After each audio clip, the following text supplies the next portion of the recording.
Yeah, I'm Sharafat Ali from Pakistan, and I'm working here as an assistant professor in a college in economics. This year, we Pakistan has been facing different kind of climate changes. It's typically a hot area, hot and dry area.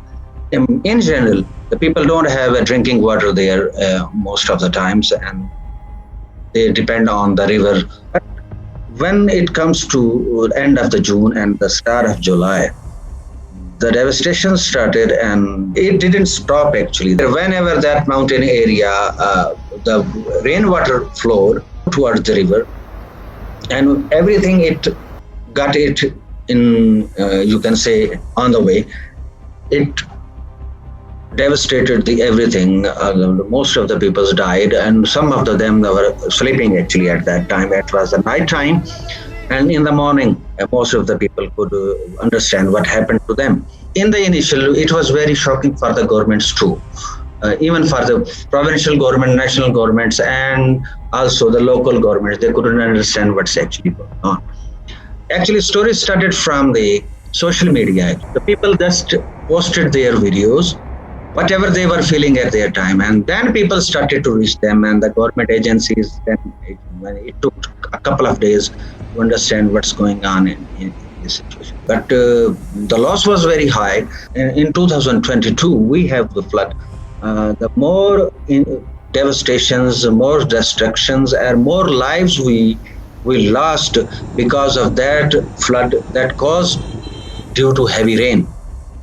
It is very much important to understand it's not only river flows.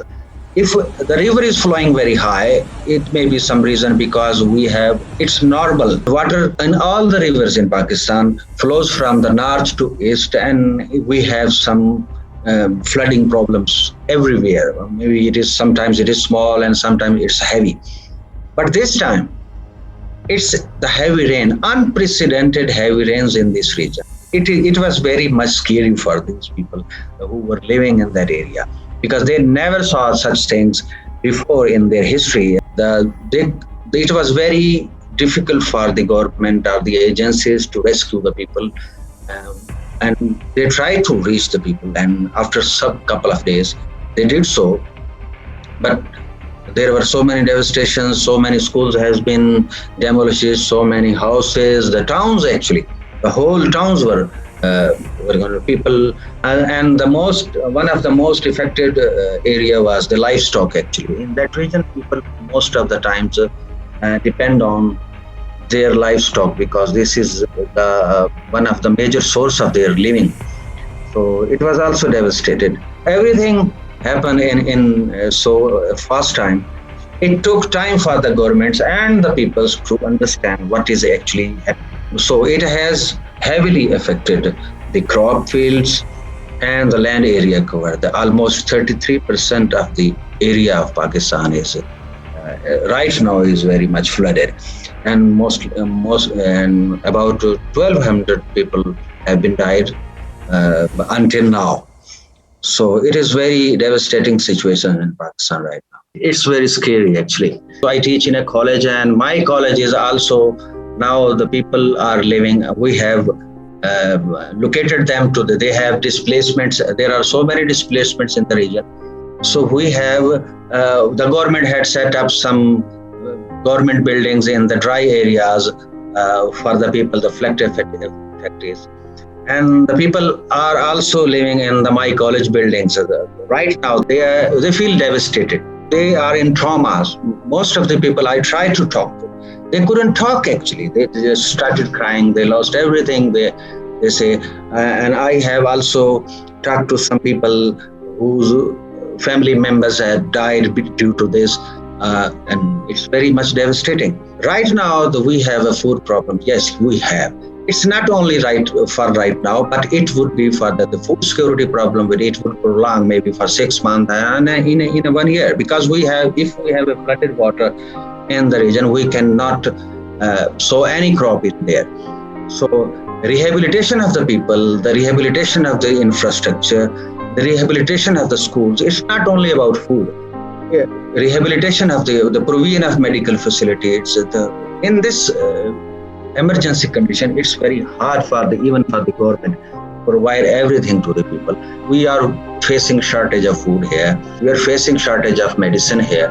We are facing a shortage of drinking water too. So the vegetable prices are. We are also facing the inflation. It's not only the affected, flood affected people, but also the who are not affected. It's very hard right now to find vegetables or to find some food products that were locally produced before the flood. Not only the flood affected people, the overall society now facing the repercussions of the flood in the shapes of inflation or pollution. In sometimes in some areas we have seen even prices become irrelevant, because even if the price is high, it is very hard to find some product, just like especially the vegetables and meat, or just like we need to make some awareness campaigns regarding the climate change, and we cannot do it individually. It's a collective effort, and region wise, from